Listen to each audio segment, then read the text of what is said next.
I was really excited about this place, but it's tiny. I'm glad, you know, it's like I did it on the way. And it's all in French or Flemish, I don't know.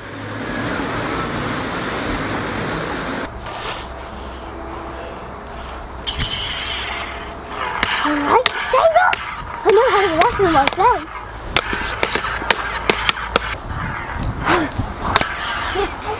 Ah!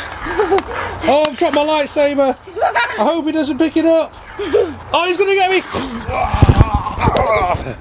Moment number 2 was the trip to Leipzig, where the guys told me 2 minutes, well, about an hour before the gig, that their last sax player before me was a certain Mr. Chris Potter.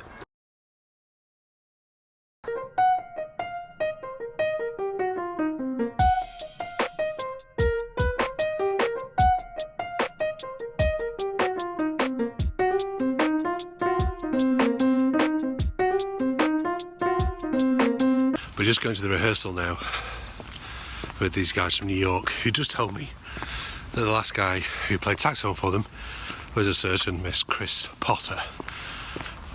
Goodness knows what they're going to expect from me tonight. This is St Thomas's Church, Leipzig, where J.S. Bach is buried and where he was the organist until his death in 1750.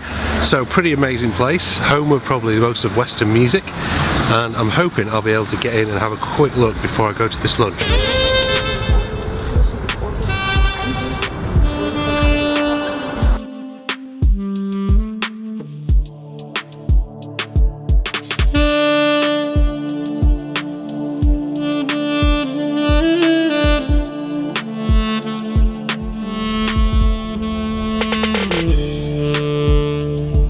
Number 1 actually isn't a vlog, which is kind of weird saying it in this moment, but it was filmed during this vlog period and I released it during this vlog period as well, and that is my video about Ernest Topping, one of the over 500,000 British soldiers who has no known grave, and the fact that through some great help I was able to find where he is actually buried.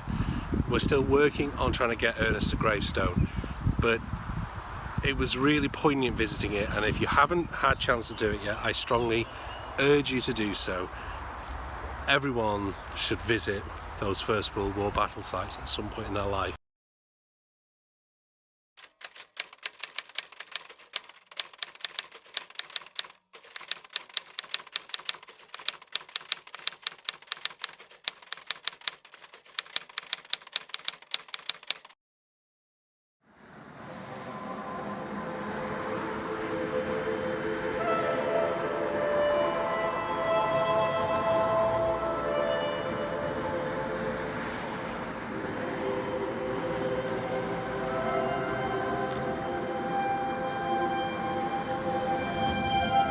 Ernest Topping was born in 1888 in Wigan and grew up not far from here. So, this was the railway line. In 600 metres, you will arrive at your destination.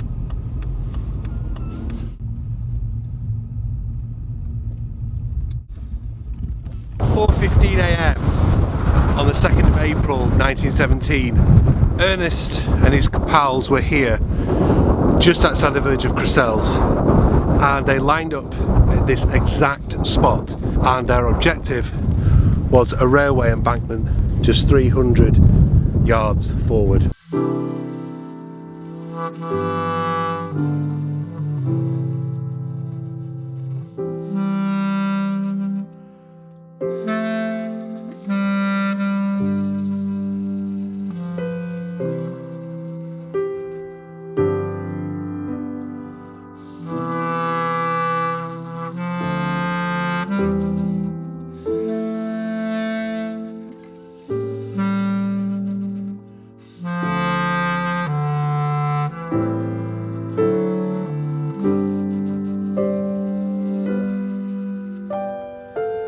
It's a little wooden cross given to me by a man called Alan in St Nathaniel's Church in Plattbridge, where Ernest and Evelyn were married in May 1913. And I think it's poignant that something all the way from Plattbridge, 100 years later, almost to the day, will rest here near Ernest.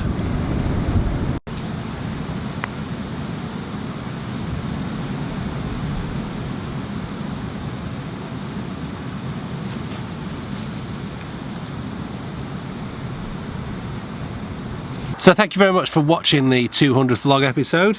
I hope you've enjoyed it. I hope you'll keep on watching. I hope you'll subscribe before the dark side decide that you should.